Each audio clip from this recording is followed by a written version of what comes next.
ओम। आइए अब श्रावण मास की कृष्ण पक्ष की कामिका एकादशी का कथा श्रवण करने से पहले पाठ श्रवण, उससे पहले मंत्र पुष्पांजलि। श्रीमच्चंदन चर्चितोज्ज्वल वपुः शुक्लांबरा मल्लिका मालालंकृत कुंडला प्रविलसत मुक्तावली शोभिता सर्वज्ञान निदान पुस्तकधरा रुद्राक्षमालाकरा वाग्देवी वदनाम्बुजे वसतु मे त्रैलोक्यमाता चिरम् अमरी कबरी भारभ्रमरी मुखरी कृतं दूरीकरोतु दूरितं गौरी चरणपङ्कजम् अविरलमदजलनिवहं भ्रमरकुलानीकसेवितकपोलम् अविमतफलदातारं कामेशं गणपतिं वन्दे मूकं करोति वाचालं पङ्गुं लङ्घयते गिरिं यत्कृपातमहं वन्दे परमानन्दमाधवं सच्चिदानन्दरूपाय विश्वोत्पत्त्यादिहेतवे तापत्रयविनाशाय श्रीकृष्णाय वयं नुमः नारायणं नमस्कृत्य नरं चैव नरोत्तमं देवीं सरस्वतीं व्यासं ततो जयमुदीरयेत्। अब पाठ श्रवण करते हैं। अथ श्रावण कृष्ण एकादशी कथा। युधिष्ठिर उवाच आषाढ़ शुक्ल पक्षे तु यद्देव शयनव्रतं तन्मया श्रुतपूर्वं हि पुराणे बहुविस्तरं श्रावणे कृष्णपक्षे तु किं नामैकादशी भवेत् एतत् कथय गोविन्द वासुदेव नमोऽस्तुते। श्रीकृष्ण उवाच शृणुराजन् प्रवक्ष्यामि व्रतं पापप्रणाशनं नारदाय पुरा राजन् पृच्छते च पितामहः परं यदुक्तवान् भूप तदहं ते वदामि च। नारद उवाच भगवन् श्रोतुमिच्छामि तत्तोऽहं कमलासन श्रावणस्यासिते पक्षे किं नामैकादशी भवेत् को देवः को विधिस्तस्या किं पुण्यं कथय प्रभो। ब्रह्मोवाच शृणु नारद ते वच्मि लोकानां हितकाम्यया श्रावणैकादशी कृष्णा कामिकेति च नामतः तस्याः श्रवणमात्रेण वाजपेयफलं लभेत् तस्यां तु पूजयेद्देवं शङ्खचक्रगदाधरं श्रीधराख्यं हरिं विष्णुं माधवं मधुसूदनं यजते ध्यायते यो वै तस्य पुण्यफलं शृणु न गङ्गायां न काश्यां वै नैमिषे न च पुष्करे तत्फलं समवाप्नोति यत्फलं विष्णुपूजनात् केदारे च कुरुक्षेत्रे राहुग्रस्ते दिवाकरे न तत्फलमवाप्नोति यत्फलं कृष्णपूजनात् ससागरवनोपेतां यो ददाति वसुन्धरां गोदावर्यां गुरौ सिंहे व्यतिपाते च गण्डके न तत्फलमवाप्नोति यत्फलं कृष्णपूजनात् कामिका व्रतकारी च युवौ समफलौ स्मृतौ प्रसूयमानां यो धेनुं दद्यात्सुपष्करां नर तत्फलं समवाप्नोति कामिका व्रतमुकारकः।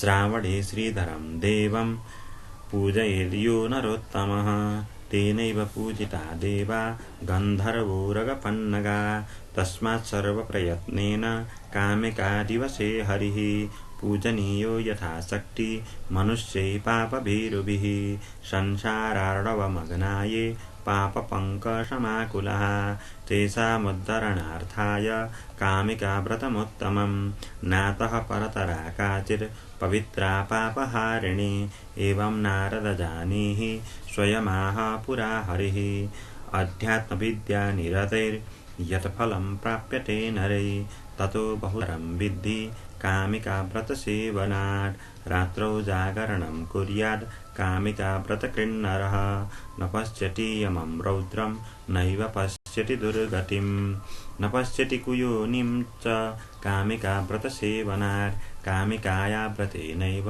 कैवल्यं यो नो गतः ऋषयो मुनयश्चैव कुर्वन्ति कामिकाव्रतं सर्वैः सर्वप्रयत्नेन कर्तव्या नियतात्मभिः तुलसी प्रवै पुत्रैर्यो नरः पूजयेद्धरिं न वै स लिप्यते पापै पद्मपत्रमिवाम्बसा सुवर्णभारमेकं तु रजतं च चतुर्गुणं दत्त्वा यत् फलमाप्नोति तत्फलं तुलसीदले रत्नमौक्तिकवैडूर्य प्रवालादिभिरर्चितः न तुष्यति तथा विष्णोस्तुलसी पूजनाद् यथा तुलसी मञ्जरीभिस्तु पूजितो येन केशवः आजन्म कृतपापस्य तेन सम्मार्जिता लिपिः या दृष्टा निखिलागसङ्गशमने स्पृष्टा वपुः पावनी रोगाणामविवन्दिता निरसनी सिक्तान्तकत्रासिनी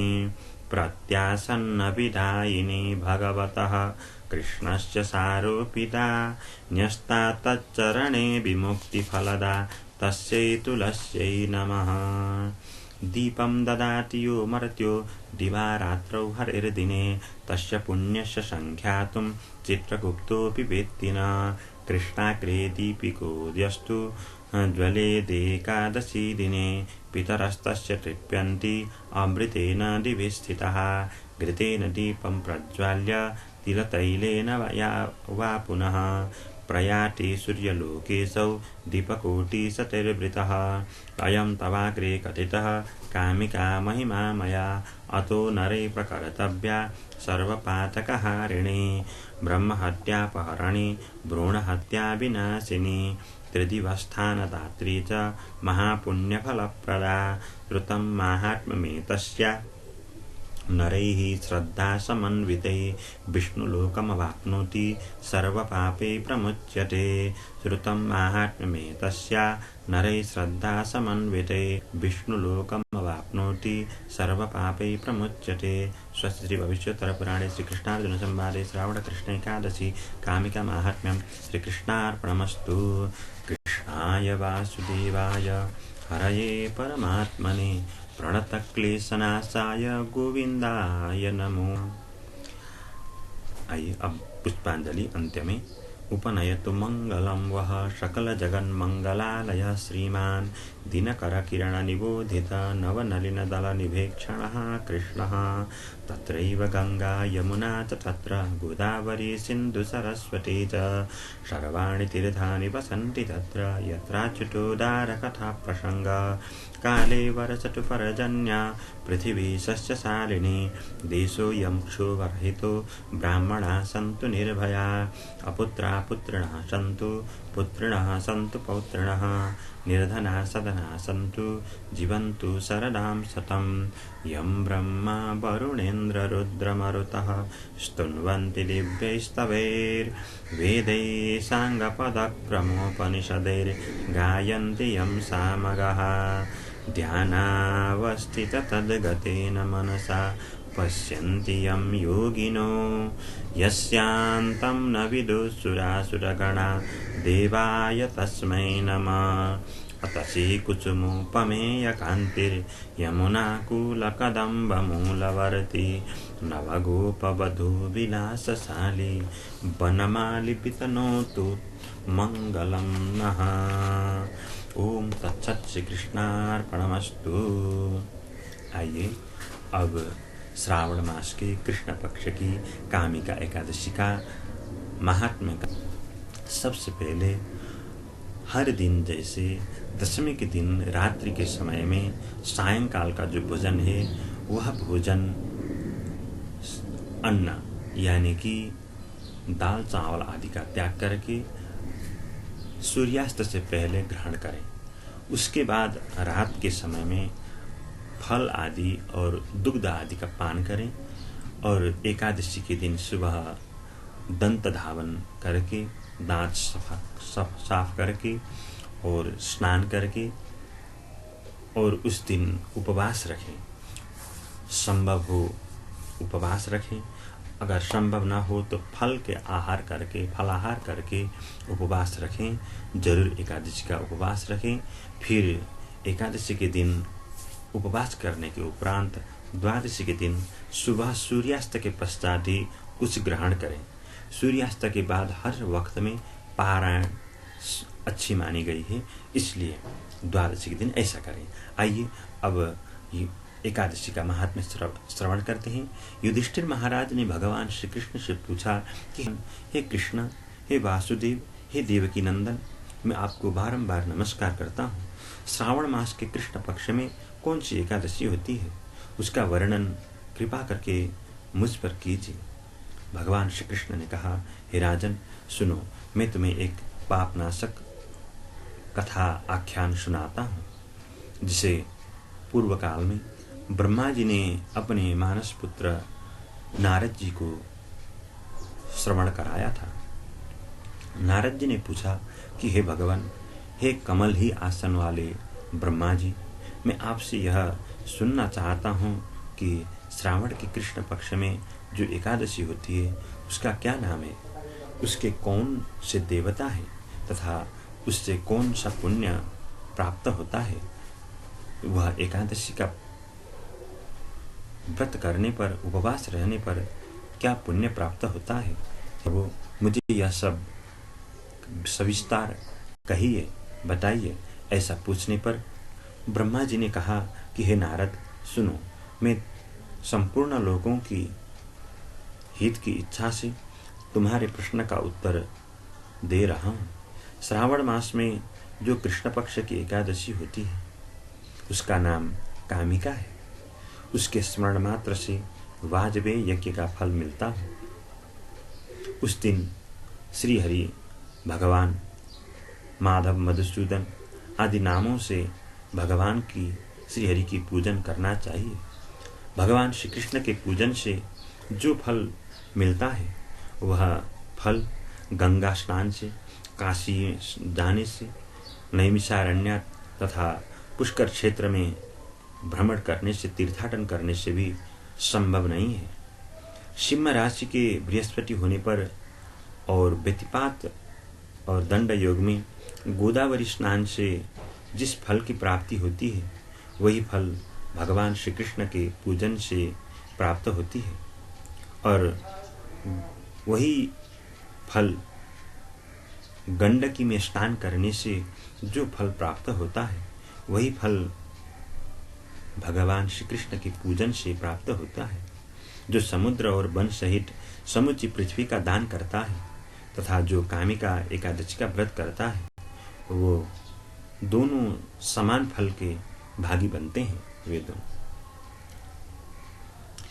जो ब्याई हुई गाय, प्रसूता गाय है, वह गाय को अन्यान्य सामग्रियों के साथ, विविध वस्तुओं के साथ दान करता है, उस मनुष्य को जिस फल की प्राप्ति होती है वही कामिका एकादशी का व्रत करने वाला मनुष्य प्राप्त करता है। प्रसूता धेनु जो होती है, छोटी छोटी बछड़ों वाली, उसकी दान श्रेष्ठ मानी गई है।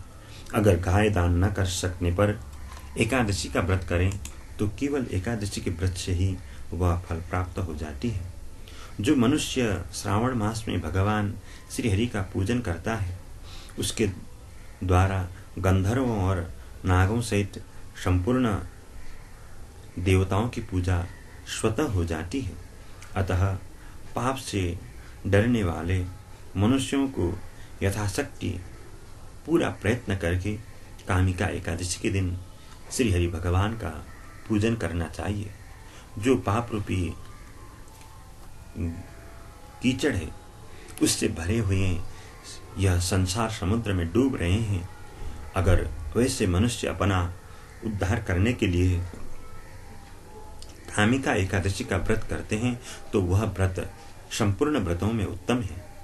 अध्यात्म विद्या परायण पुरुषों को जिस फल की प्राप्ति होती है उससे बहुत अधिक फल कामिका एकादशी का व्रत का सेवन करने मात्र से मिलता है। कामिका का व्रत करने वाला मनुष्य रात्रि में जागरण करके न तो कभी भयंकर यमराज का दर्शन करता है और न कभी दुर्गति में ही पड़ता है। लाल मणि, मोती, वैदूर्य, मूंगे आदि से पूजित होकर भी भगवान श्री हरि वैसे संतुष्ट नहीं होते जैसे तुलसी दल के द्वारा पूजित होने पर संतुष्ट होते हैं। जिसने तुलसी की मंजरियों से श्री हरि का पूजन कर लिया है, उसके जन्म भर का पाप सुनिश्चय ही नष्ट हो जाता है। जो दर्शन करने पर तुलसी सारे पाप समुदाय का नाश कर देती है, स्पर्श करने पर शरीर को पवित्र बनाती है, प्रणाम करने पर संपूर्ण रोगों का निवारण करती है, जल से सींचने पर यमराज को भी भय देती है, आरोपित करने पर भगवान श्री कृष्ण के समीप ले जाती है और भगवान के चरणों में चढ़ाने पर मोक्ष रूपी फल का प्रदान करती है। उस तुलसी देवी को मैं बारंबार नमस्कार करता हूँ। या दृष्टा निखिलाघ संग समनी स्पृष्टा वपुः पावनी रोगाणामविवन्दिता निरसनी सिक्तान्तकत्रासिनी प्रत्यासत्तिविदायिनी भगवतः कृष्णस्य संरूपिता न्यस्ता तच्चरणे विमुक्तिफलदा तस्यै तुलस्यै नमः। इस तरह अत्यंत श्रेष्ठ है तुलसी। जो मनुष्य एकादशी के दिन रात के वक्त दीप दान करता है, उसके पुण्य की संख्या चित्रगुप्त भी इतना ही है ऐसा कहकर पता नहीं कर सकते। एकादशी के दिन भगवान श्री कृष्ण के सम्मुख जिसका दीपक जलता है, उसके पितर स्वर्ग लोक में स्थित होकर अमृत पान से तृप्त हो जाते हैं। घी अथवा तिल के तेल से भगवान के सामने दीपक जलाकर मनुष्य देह त्याग के पश्चात करोड़ों दीपकों से पूजित हो स्वर्ग लोक में जाता है। भगवान श्री कृष्ण कहते हैं, हे युधिष्ठिर महाराज, यह तुम्हारे सामने मैंने कामिका एकादशी की महिमा वर्णन किया है। कामिका सब पातकों को, पापी वाले पाप करने वाले मनुष्यों के सारे पापों को नष्ट करने वाली है, हरने वाली है। अतः मानवों को इसका व्रत अवश्य करना चाहिए। यह स्वर्गलोक तथा महान पुण्य फल प्रदान करने वाली है। जो मनुष्य श्रद्धा के साथ इसका महात्म्य श्रवण करता है, वह संपूर्ण पापों से मुक्त होकर भगवान श्री हरि विष्णु के कृष्ण के लोकों को गोलोक लोक में प्राप्त कर जाते। इसलिए मनुष्यों को चाहिए कि जरूर एकादशी का उपवास करें। सारे व्रत करने में हर सप्ताह में एक व्रत करना पड़ता है। वो स्वास्थ्य के लिए भी फास्टिंग अच्छा है। फिर भी 15 दिन में 2 सप्ताह के अंदर में केवल एक दिन आपको व्रत करना है। यह व्रत तो अत्यंत सरल है, कोई उतना कठिन नहीं। पानी पी सकते हैं, फलाहार कर सकते हैं अगर कठिन हो तो इतना करके आप जरूर उपवास रखें, जिससे आपका शरीर भी ठीक हो और जीवन में कष्ट दुख आदि सारे नाश हो। और फिर यह शरीर त्याग करने के उपरांत भगवान श्री हरि के गोलोक आदि लोकों का आपको प्राप्त हो। इसी कामना से मैं आपके समक्ष विनम्र प्रार्थना करता हूँ कि जरूर एकादशी का व्रत करें। जय श्री कृष्ण, जय श्री राधे।